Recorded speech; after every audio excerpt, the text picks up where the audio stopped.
Okay, this is insane. So Diddy hasn't even been sentenced, yet his lawyer, Mark Agnifilo, just hit the airwaves promising a full-blown Madison Square Garden comeback tour.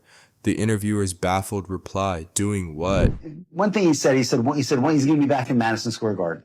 He said that? He did. He said to me, he's going to be back in Madison Square Garden. Doing what? I guess being on stage, and I said, I'll be there.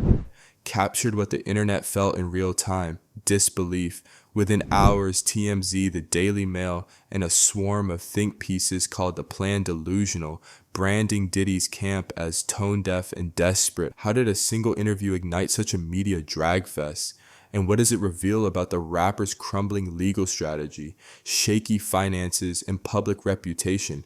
Let's break down this insane comeback plan that blew up before it ever left the courtroom. Mark Agnifilo strolled onto a cable news set and declared with straight-faced confidence that Sean Diddy Combs will be back in Madison Square Garden, ready to headline a sold-out show just months after sentencing. Viewers didn't even have time to tweet before the host blurted, "Doing what?" Agnifilo's vague answer, being on stage, "I'll be there," landed with a thud, exposing a gulf between courtroom reality and PR fantasy.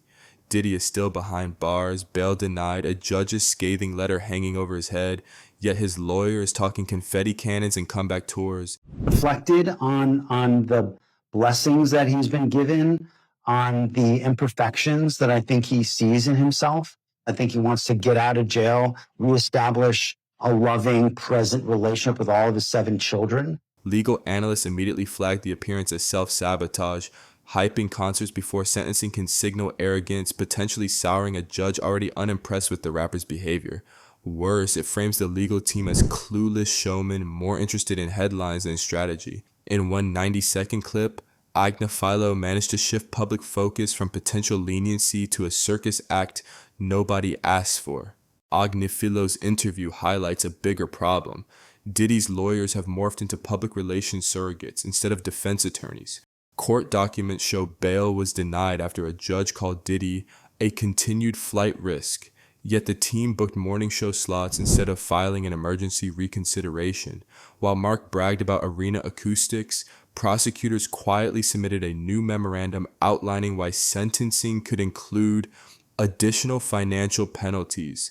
The optics are brutal. A celebrity lawyer chasing sound bites while the judge sharpens the gavel. Legal observers note that marshaling character letters, negotiating restitution, and crafting a remorse narrative are standard sentencing prep, none of which appear to be happening. Instead, Agnifilo's Madison Square daydreams read like a Hail Mary to reassure investors and fans that a cash grab tour is coming. Even supporters wonder if the team's win at trial was a lucky glitch, not legal brilliance. Every PR hit without a courtroom filing deepens that suspicion and could cost Diddy dearly when he finally stands for judgment. Let's assume Diddy does walk free and tries to book Madison Square Garden. Industry insiders estimate he'd need to sell roughly 18,000 tickets at an average of $125 to break even on venue rent, insurance, union crew, and promo. Given the public backlash, boycott hashtags, drop brand partnerships, and a judge's harsh assessment, analysts predict real demand could be below 30%. The only workaround, comp tickets or outright pay to attend deals that inflate attendance for camera angle. That stunt rarely stays secret. Once fans learn the seats were filled by seat fillers, the narrative flips from comeback to embarrassment, mirroring the fate of Diddy's shelved family reality show. Optically, an arena half filled with PR interns and street team recruits would reinforce the media's delusional label while eroding whatever loyalty remains in his true fan base. Worse, empty seats become viral memes faster than a bad halftime show. If MSG backfires, every promoter from LA to London will bail on any follow-up tour. The internet turned Agnifilo's interview into a roasting session within minutes. MSG? More like Empty Square Garden, one viral post joked. Hashtag Diddy Delusional trended on X while TikTok creators stitched the clip with eye-roll reactions and ticket counter memes. Traditional outlets piled on. TMZ ran, still in jail, already booking arenas. The Daily Mail labeled it a fantasy tour, and Variety asked whether Agnifilo's comments breached basic crisis management rules. Even Gina's free Diddy Instagram rant claiming she's no sheep fueled the fire, prompting think piece writers to highlight the rapper's shrinking inner circle.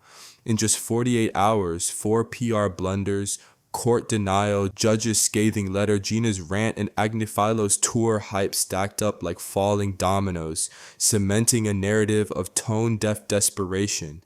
Advertisers monitoring sentiment scores quietly press pause on potential post-release deals. The louder the social drag grew, the more Diddy's comeback looked less like a redemption arc and more like the punchline to his own media circus. Behind the rosy talk of sellouts lies a cash crunch. Court filings reveal mounting legal fees, asset freezes, and stalled royalties as brands distance themselves. Touring is one of the few revenue streams a convicted celebrity can still tap quickly. Ticket money lands in escrow long before the first spotlight hits. Insiders say Diddy's camp has contacted secondary lenders about tour insurance policies normally reserved for aging rock acts, signaling cash flow stress. Sponsors, however, want morality clauses ironclad, and insurers demand sky-high premiums, citing reputational volatility.